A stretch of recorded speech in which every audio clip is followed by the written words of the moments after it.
All right, hit that record button. Oh, are we recording? We are recording. Hopefully this mic is working. I set it up to the laptop this time. As you can see, I have a different background once again. Not once again, but like, yeah, so my family they are moved in. They're moved into the new place. Helped them move over the past little while now. And yeah, so let's rock and roll.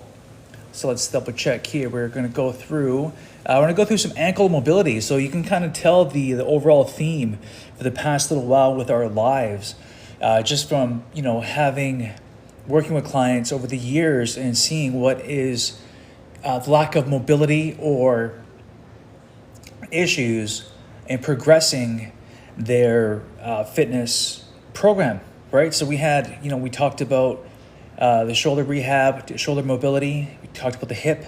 We also did the 7-day sync from ankle to this C-spine, and through the mobility of everything and understanding the body mechanics understanding the mobility and also the range of emotions for certain body parts that are going to be vital for your workouts. And if you are limited or if you're feeling stuck in certain exercises and you just can't really, it doesn't feel correct or it doesn't feel proper, right? So that is why within the Day One Den, we go through the important aspects of exercise programming, but also too making sure that we are going through information that's going to be helpful for your to get back to running, to get back into your racket sports, or to improve your racket sports, or even just to improve your posture and energy, and all of course coinciding with with confidence, right? To making sure that we feel great, that we have proper sleeping, and that we are dealing with stress in a healthy manner, where we can show up in our day-to-day lives as the best person possible.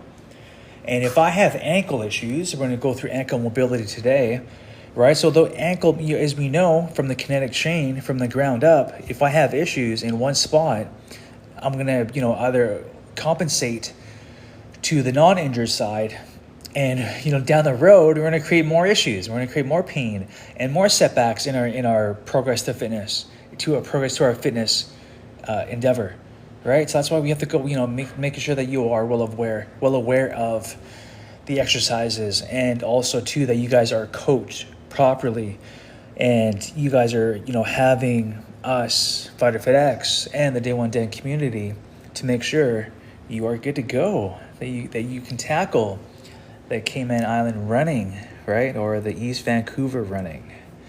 But yeah, let's dive into it. So we're going to go through the Day One Den ankle mobility. So let's share the screen. We're going to go through, is it that one?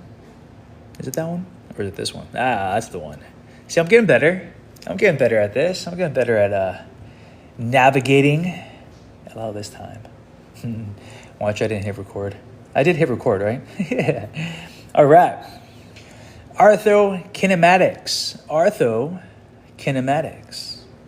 Why your ankle mobility fix isn't working, right? If you've been smashing your calves and stretching your ankles for months without zero change in your squat depth, that's if you've been smashing your calves and stretching your ankles, calf muscles for months with zero change in your squat depth, you aren't dealing with a muscle problem. You're dealing with a joint clearance problem, right? So in this clip, I'll show this little video too as well, since we have time for it. So in this clip, we look at the posterior talar glide, right? So when your tibia, your shin bone, when you roundhouse kick someone right to the chops, it moves forward, your talus ankle bone has to slide back. If that glide fails, the bones collide, creating that pinching sensation in the anterior front of your ankle. So no amount of stretching will fix a bone-on-bone impingement, right? So if you have that slight irritation or that slight pinching sensation on the front of your ankle, right? So that's what we have to address. We have to address with, with our pails and rails. We have to address with the active and passive stretching, but also lengthening in that deep lengthened position, strengthening in that position. Okay? So what's really happening? We have the 26-30 rule. Your foot has 26 bones and 30 joints. 26-30, 26 bones and 30 joints. If one isn't gliding, the whole system bleeds power. Right? So, just for example, let's say, I was just hosing down, cleaning after the doggies, right? So if there's like little tiny tears in that hose, as that water is powering through, that water is going to leak. The hose is totally fine. But I'm just saying as an analogy here, just to touch base with what we're talking about here.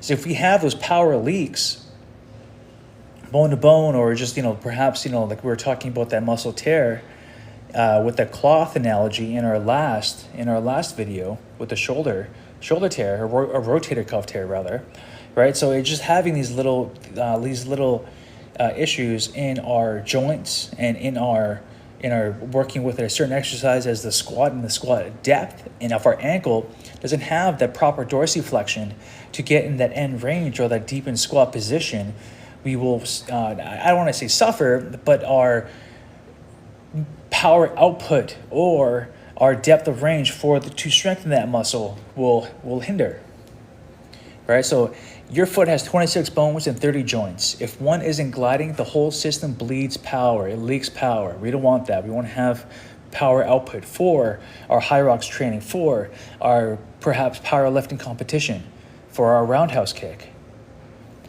right? The 70 degree big toe. Did you know you need 70 degrees of big toe extension just to walk properly?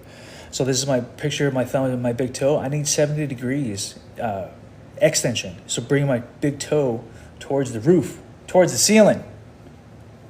And if I don't have those 70 degrees, right? If you don't have it, your body shifts the load up to your knee and to your hip, right? So we always have to look at that train track.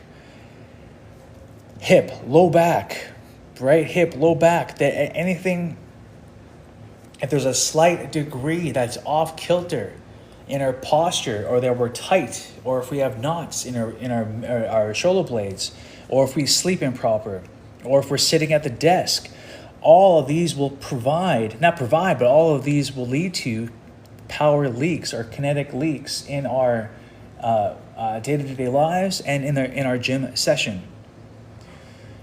Okay, so if I don't have that 70 degrees ability to extend on my big toe, that's going to shift up the kinetic chain towards my knee into my hip, and then I have future problems and more issues down the road. And another thing too with running, pronation is a tool, not a disease. We've been told pronation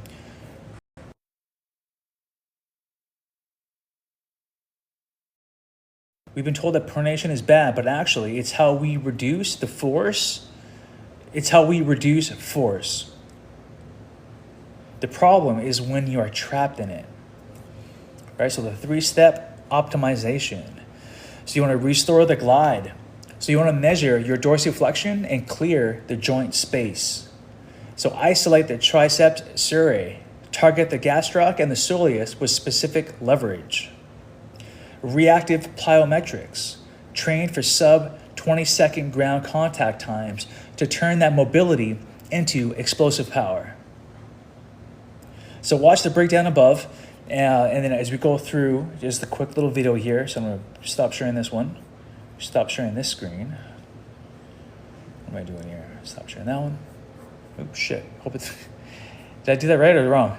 Yeah, let's see here. Oh, there we are. I got too many tabs happening here. So yeah, so we're gonna go through a quick little video. Master mobility, Pales. Nope. We are going where we're going here. Show the window. There we go. The Forest Bleed. That's on my iPad here. Let's hit that play button. You guys like my tone? At the exact millisecond this athlete hits the ground, the knee collapses inward. This sheds power and places significant shear stress on the ligaments. A strength and conditioning coach watching this failure often diagnoses it as a primary hip or knee deficiency. They may prescribe months of isolated glute bridges and quad extensions. However, strengthening those proximal muscles fails to address the mechanical cause of the energy leak. The bottleneck of lower body power is often located distal to the knee. It is an architectural system comprising 26 individual bones and 30 distinct joints. Improving total body force output requires resolving the strict arthrokinematic constraints of this system. It demands isolating the correct biarticular tissues and matching exact neuromechanical loading parameters. Failing to account for these mechanics creates a systemic energy leak that can persist even as hip and knee strength increases. A prerequisite for optimal lower body movement is possessing 15 to 20 degrees of closed-chain ankle dorsiflexion. We can objectively measure this capacity using the weight-bearing lunge test. Barefoot, the athlete drives their knee forward toward a wall. The knee must track over the second toe, and the heel must remain grounded. The target for proper kinetic function is a distance of 12 to 15 centimeters from the wall to the tip of the big toe. This is the specific arthrokinematic mechanism required. As the tibia shifts forward, the talus bone must slide posteriorly. When this posterior glide fails, the bones collide at the anterior joint line, creating a pinching sensation at the front of the ankle. Moving to the forefoot, the gait cycle requires another specific metric. During the toe-off phase, the first MTP joint at the base of the big toe must reach 70 degrees of extension. A deficit in either the talar glide or this toe extension prevents the foot from processing the load, shifting those mechanical forces upstream into the hip joint. Pronation is often treated as a pathology that must be corrected with rigid orthotics or arch supports. In reality, pronation is a dynamic mechanism. It is the primary way the body reduces force upon impacting the ground. Pronation involves a combination of three movements: eversion, dorsiflexion, and ankle abduction. To transition from force reduction into force production, the athlete must execute the counter movement, supination. The foot moves into supination through inversion, plantar flexion, and ankle abduction, coiling the tissue to generate force. Lacking intrinsic foot strength or adequate dorsiflexion prevents an athlete from smoothly cycling between these two states. Without that control, the athlete can become trapped in excessive pronation. The foot stays flattened against the floor, leading kinetic energy and prolonging ground contact times. Restoring range of motion requires targeting the triceps surae based on their distinct anatomical profiles. The gastrocnemius is a biarticular, fast-twitch muscle that crosses the knee joint and assists in knee flexion. The soleus is a uniarticular, slow-twitch muscle that anchors below the knee and acts as the primary postural muscle of the lower leg. Due to these attachments, requires a bent knee. A common mechanical error when attempting to stretch either muscle is allowing the heel to lift off the floor. By elevating the heel, the tension shifts out of the target muscle and into the plantar fascia and Achilles tendon. There is a secondary barrier. The fast twitch fibers of the gastrocnemius trigger a reactive stretch reflex that fights the mobilization. Overriding that reflex requires a grounded heel and static tension held for 2 minutes. Because this can create acute joint laxity, it should be performed after training. Passive mobility must be neurologically cemented into the athlete's motor patterns to be useful. We train this active control through end-range isometrics at maximum dorsiflexion, forcing the anterior tibialis and the 4 layers of intrinsic foot musculature to stabilize the joint. Translating this structural integrity into power via plyometrics requires a highly specific programming timeline. Generating maximum force takes 0.3 of a second, but dynamic sports are faster. Agility movements require 1/4 of a second, and sprinting drops to 1/10 of a second. This narrow window requires reactive, short-contact plyometrics. Structural changes to tendon stiffness take a minimum of 3 months of consistent loading. Failing to match training interventions to these specific ground contact times renders the resulting explosive output mechanically compromised. Stability is often misattributed to balancing on foam pads or Bosu balls. Stability is built through heavy axial loading, where the foot firmly grips a solid floor under immense pressure. The first step of optimization is measuring dorsiflexion and restoring the posterior talar glide. The second step is isolating the biarticular mechanics of the triceps surae using correct leverage. The final step is programming reactive plyometrics, tailored for sub-0.2 second ground contact times. When these protocols are stacked correctly, the athlete drives off the blocks with mechanical extension, transferring generated force into the ground. Mastering the arthrokinematics of the foot and ankle is the foundation for eliminating force bleeds and expressing an athlete's maximum output. Beautiful stuff. Quick little video on that one, right on the plyometric side, and also understanding what angle and how to train to improve upon dorsiflexion and to understand pails and rails coming up. Let's see here. Stop sharing. What am I doing here? You are sharing. Stop sharing that window. Yeah, so it's understanding also too, being a personal trainer for all these years, I miss the pails and rails is more kinesiology material, but no, it's just as you can see, me being personal trainer for 16, 17 years now, and also martial arts for the past 43, so that's 21 years, almost 22 years now, and I'm constantly learning and adapting to understand biomechanics for any given sport. So with this pails and rails, I never really actually came across this terminology, and I love it. It's forcing me to really dive in to the program design for my clients, for you guys, but also to better understand and further develop the knowledge base of Fighter Fit X for the Day One Den community. All right, so that little video is in the material that we've going through here, and going in for future iterations of the Day One Den. It's going to be great for you guys to expand, to learn. Hurt these little doggies. Anyways, go you guys being brat packs. All right, let me just share the screen real quick here. So pails and rails. A little terminology. I was like, what's the pails and rails? What are you talking about? So progressive angular isometric loading. So progressive angular isometric loading.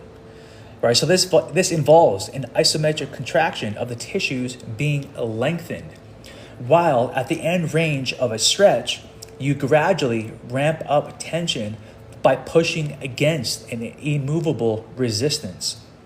This builds cellular tolerance and strength in that lengthened position. So PAILS, progressive angular isometric loading. Right, so you can see people on social media with the plyo box and a kettlebell for the inner thigh. You can see a hamstring stretch against a bench, and the one foot's laying off, and you're applying pressure down on the hamstring and also leaning forward. All right, so there is also the regressive angular isometric loading, so rails. So this involves an isometric contraction of the tissues being shortened. From that same end range position, you engage the muscles on the closing side of the joint to pull yourself deeper into the range. This teaches the nervous system to actively control and inhabit the new space. So in the context of the ankle, the PAILS contraction targets the calf and Achilles under tension, while the rails regressive contraction hits the tibialis anterior to clear the joint and increase dorsiflexion. To get in more of a depth squat, to improve upon ground force reaction in your sprinting drills, and to your lateral movement for angular cuts in football, lateral movement explosiveness in pickleball. All right. Yeah, so remember again, so what's really happening is 2630, your foot has 26 bones and 30 joints. If one isn't gliding, the whole system bleeds power. And if we don't address these issues head on with our pails and rails, with our intention inside the gym or inside your home gym, with these exercises that I'm about to show you, we will limit or lengthen our fitness journey. Now let's see here. You are sharing your screen. Oops. Stop sharing. Right, so again, the vital information to address new concepts and new key concepts for your workout program, and for me to coach you guys, for us to coach you guys. Now it's going to go through the Day One Den specialist with our assistant coach. Our assistant coach here.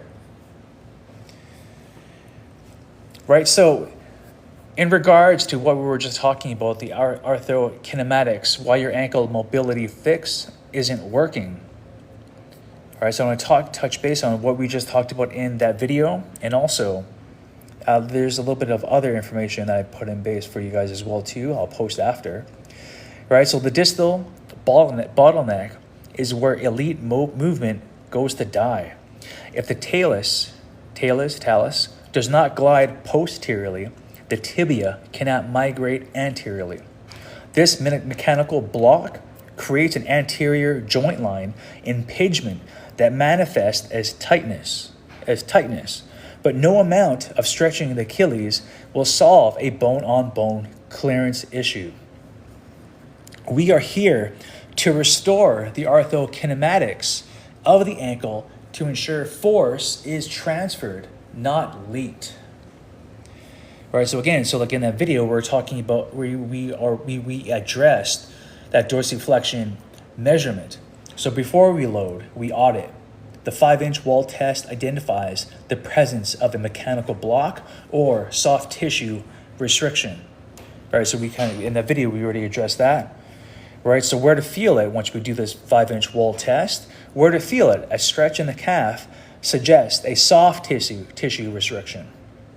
A pinch or a block in the front of the ankle confirms talar glide deficient. Okay, so that's what if you feel in the front, that pinching feel, that's when you know, okay, we have to really dive into this and really address it.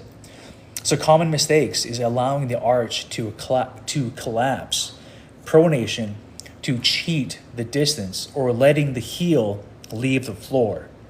Right, so we want to really make sure on the common mistake that we don't pronate and we don't allow our heel to lift, plantar flexion to lift up, to raise your heels, to cheat the test. So none of that. So the clearance, posterior talar glide mobilization. To clear the anterior impingement, we must manually encourage the talus to slide backward as the tibia moves forward. Half kneeling position. Your hand between your thumb, index, directly on the neck of the talus, just below the ankle bones. Apply a firm posterior pressure on the talus while simultaneously driving the knee forward over the toes. Where to feel this one? Where to feel the posterior talar glide mobilization? A reduction in the pinching sensation at the front of the ankle. That's where you want to feel it, a reduction. Common mistake, pressing on the tibia shin bone instead of the talus. You must be below the joint line. And activation. So we have activation, clearance, right, assessment. So neurological and cementing. Now that we have cleared the space, we must teach the nervous system to control it using the PALS, rails, and intrinsic foot engagement. So there's the PALS, rails, end range isometrics. Find your end range dorsiflexion in half kneeling position. This is the PALS, progressive. Slowly ramp up effort by pushing the ball of your foot into the floor, trying to gas pedal without moving the ankle. Hold 10 seconds at 80% tension. Now we have rails, regressive. Immediately immediately attempt to pull your toes and top of the foot toward your shin using the tibialis anterior to pull yourself deeper into the end range or into the range. Hold for 10 seconds and repeat for 3 rounds. So this is the activation, the neurological cementing, right? So this is where we want to fine tune and really put into play what we've just done to prime the ankle and the muscles and the joints. Now we have the intrinsic short foot activation. So while standing, spread your toes wide. Press the first MTP, the big toe knuckle, into the floor, your big toe into the floor, and pull it toward your heel without curling your toes. So this is where you're creating that almost like a suction cup. So this creates a dome in the arch. You want to hold for 5 seconds, 10 repetitions. So where to feel it? Intense cramping in the shin rails and the arch of the foot. So the common mistake is curling the toes during the short foot maneuver. This indicates overactive extrinsic flexors. Okay, now we have the load, the triceps surae differentiation. We must address the gastroc and soleus independently to ensure the entire posterior chain is capable of managing the newly acquired range. The gastroc load. So straight knee. Perform a single leg calf raise with a 3-second eccentric lowering phase. Eccentric is always the return position. Keep the knee locked to prioritize the gastroc. So focus on the peak contraction at the top, ensuring 70 degrees of first MTP extension, big toe, and 2 sets of 15 reps. The soleus load. Now we have the bent knee, soleus. Okay, so we have that. Drop into deep crouch position or a wall sit calf raise. With the knees bent to at least 45 degrees, perform calf raises. The bent knee slackens the gastroc, forcing the soleus to handle the load. Right, 2 sets of 20 reps. Where to feel it, high calf for the gastroc, but deep lower calf Achilles region for the soleus. Common mistakes. Bouncing at the bottom. Use a dead stop to eliminate the stretch reflex. Now we have reactive power and reducing force bleed. If you cannot transition from eccentric to concentric in under 0.20 seconds, 20 seconds, you are leaking energy, as we heard in the video. We finish with short contact reactive drills. So we have low amplitude pogos, bouncing. Stay on the balls of your feet. Knees are stiff, but not locked. We never want to lock your joint. Perform rapid vertical hops, focusing on minimal ground contact time. So that's the pogos. Then we have a lateral bound to stick. Explode laterally, landing on one foot. Freeze the landing instantly using the intrinsic foot strength and tibialis anterior to stabilize.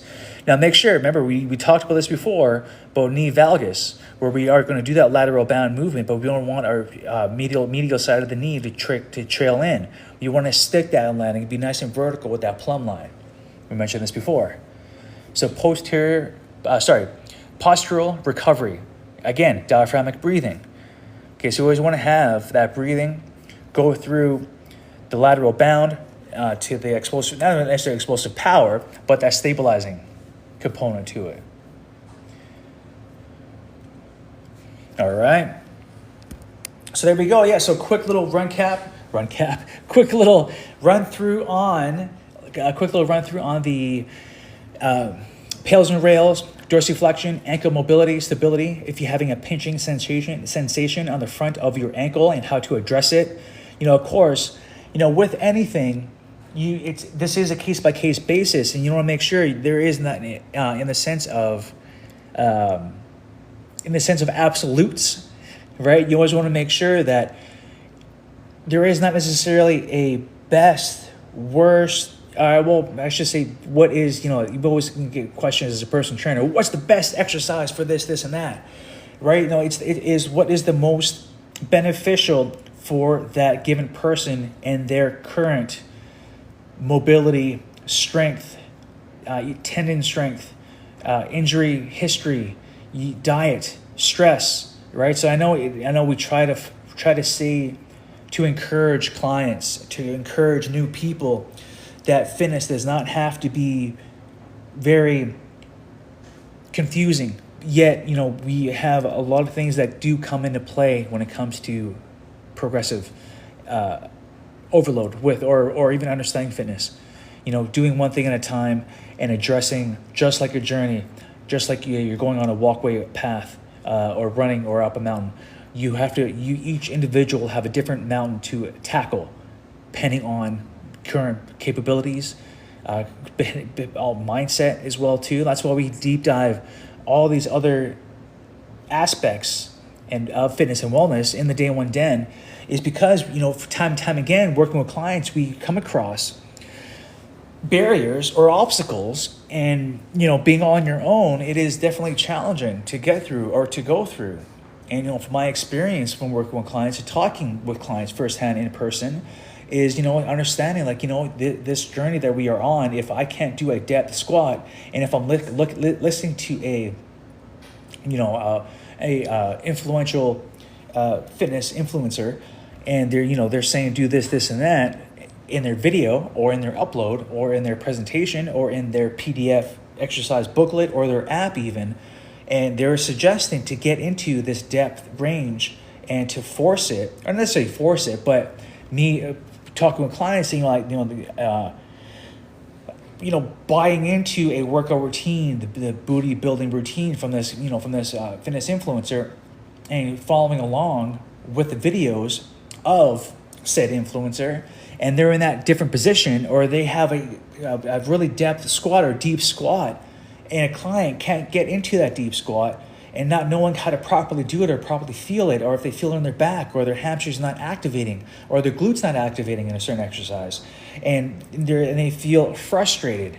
It's not necessarily, I'm not saying bad for the fitness influencer, but what I'm saying is to address these issues with coaching remotely is we need that feedback, that in-person feedback of video coaching, of talking to clients and making sure that we have the video analysis to understand of, okay, well, you're overpronating in a certain position, your knee is caving inwards on that reverse lunge on the left side, and now you want to do a kettlebell double goblet or double-handed or racked position squat to overhead press, yet your ankle can't even hold your own body weight, and you're doing a power snatch. Or if you don't have necessarily dorsiflexion for that sled pull or that sled push, and you have shoulder issues, you could be having a tight mid-back, mid-rhomboids, or super tight as a tight knot, and yet you're still going through and you're powering through it thinking that, oh, maybe I'm just sore from the workouts. However, if we actually look at your posture and we look at your bent over row and your low back, anterior tilted, posterior tilt, and you don't see that, you don't know that, you don't understand how that is. And that's why we have to, once we hire a personal trainer with experience, because they can see that first off right from the get-go. And that is why we have to I'm not really into the social media aspect game of having thousands of followers and going through that. Yet in person, with my clients, with these years, I can see and address it through experience from working with clients, for a multitude of fitness levels, right? And I just feel I feel sad that clients are going through this and they keep hitting roadblocks and obstacles, and they think that they can't do it. They haven't found the right path, or they haven't found the right journey to have a guide with them. All right, so that's what I'm trying to say in this Day One Den with the ankle mobility. All right, so be safe, be cool. I was trying to keep it to half hour increments, and making sure that I get the information for you guys so you guys are safe and sound going to the gym, going on the hike, doing the grouse grind in Vancouver, going on the run in the Kim and Allen's here. All right, so be safe, be cool. Day One Den specialist, touch base, video analysis, lock it in. People on live, lock it in. All right, 7-day trial. Get access to the open gym, Fighter Fit Athletics, Day One Den on the school platform. Be safe, be cool. I am flying. Stop recording. End that call. Back to school. All right. Hope you guys enjoyed that. Again, you guys were on the more of a front-facing view on this one. I'm in the living room. There's the doggies. The other one, the husky. Where's the husky? Somewhere laying down somewhere. But all right, so Day One Den by Fighter FedEx. Like again, come inside the school platform. Let's dive into any issues that you have with your fitness and health. If you feel that your low back is not working in a plank position, or if you are working with lunges, squats, and you are unsure of how to properly feel or where to feel it or to execute it safely. That's what we have, the video analysis. And I was actually working with a client in person, not the client, but just working with friends and family here in Cayman Island. And I was videotaping a reverse lunge. You might have seen it in one of my posts.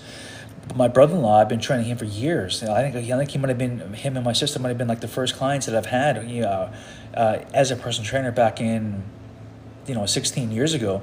And I was using video analysis back then. I was filming clients with their exercises, and I would show them like, hey, look, this is your combination. Your right hand's dropping when you're throwing that lead hook, or your left hand's dropping when you're throwing a power punch, or when you're doing your reverse lunge, or if you're doing your plank and your low back is sagging, or improper technique for a bent over row. So I'll film them. It's hard to say. Some people are, how they learn, auditory, visual, by feel or by voice, and there's proper terminology for it, but you get my point.